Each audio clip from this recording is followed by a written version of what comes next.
Assalamualaikum warahmatullahi wabarakatuh. Perkenalkan, nama saya Melanie Magdalena, jurusan S1 Manajemen dari Sekolah Tinggi Ilmu Ekonomi Indonesia.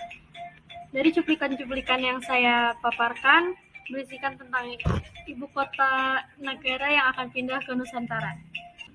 Pemerintah di ibu kota kian serius merealisasikan rencana pemindahan ibu kota. Pilihan ibu kota baru menggantikan Jakarta sebagai pusat pemerintahan mengerucut ke Kabupaten Kutai Kartanegara di Kalimantan Timur dan Kabupaten Gunung Mas di Kalimantan Tengah. Apa saja resikonya jika ibu kota pindah ke Kalimantan? Resikonya berupa jumlah aspek yang diteliti, mulai dari ketersediaan lahan, kesiapan infrastruktur dasar, risiko kebencanaan, hingga kondisi sosial masyarakat yang ada. Risiko kegagalan juga bisa berbentuk kawasan ibu kota terbangun, namun tidak memberikan dampak ekonomi seperti yang diharapkan.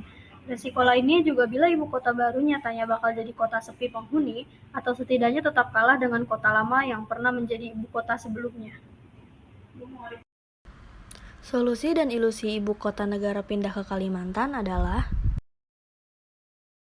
seperti yang kita ketahui melalui media sosial ataupun koran, saya simpulkan sebagai padatnya jumlah penduduk Jakarta yang saat ini menjadi ibu kota dan juga pusat ekonomi Indonesia menjadi masalah serius yang harus dipikirkan oleh pemerintah. Perpindahan masyarakat desa ke Jakarta untuk bekerja juga menjadi hal yang menyebabkan padatnya penduduk di Jakarta. Adapun kesalahan stigma masyarakat, pedesaan menyebabkan adanya penyesalan di akhir oleh mereka sendiri, karena banyaknya dari mereka yang malah hidup di tempat-tempat yang tidak layak di Jakarta, seperti di kolong jembatan, di pinggiran jalan, dan tempat-tempat lainnya yang tidak layak untuk ditempati. Bahkan, tak jarang dari mereka juga membawa keluarganya juga untuk tinggal di tempat yang tidak layak. Hal ini menyebabkan angka kemiskinan yang ada di kota Jakarta. Lalu, apa solusi pemindahan aset negara dari ibu kota Jakarta ke Nusantara?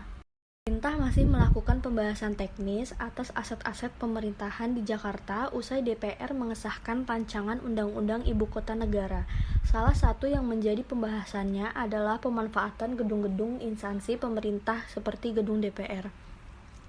Pakar kebijakan publik dari Universitas Indonesia berpendapat bahwa gedung-gedung pemerintahan di Jakarta ditukar guling dengan pihak swasta karena bentuknya pihak swasta dilibatkan karena pembangunan gedung-gedung atau infrastruktur di ibu kota negara baru di Kalimantan Timur. Kemudian pihak swasta tersebut mendapatkan kompensasi, yaitu memperoleh gedung-gedung pemerintah yang ada di Jakarta.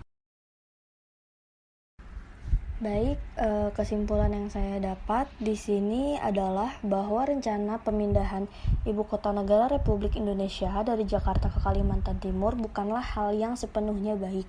Jika kita lihat dari bidang ekonomi, ini memang baik karena dapat mempererat pembangunan ekonomi di Indonesia. Namun jika kita lihat dari bidang sosial budaya, hal ini justru akan menyebabkan terjadinya perpecahan antara masyarakat karena perbedaan kebudayaan yang ada di dalam masyarakat. Hal ini tentu perlu untuk dijadikan pertimbangan oleh pemerintah. Karena apa? Karena hal ini akan menentukan bagaimana masa depan bangsa Indonesia ke depannya.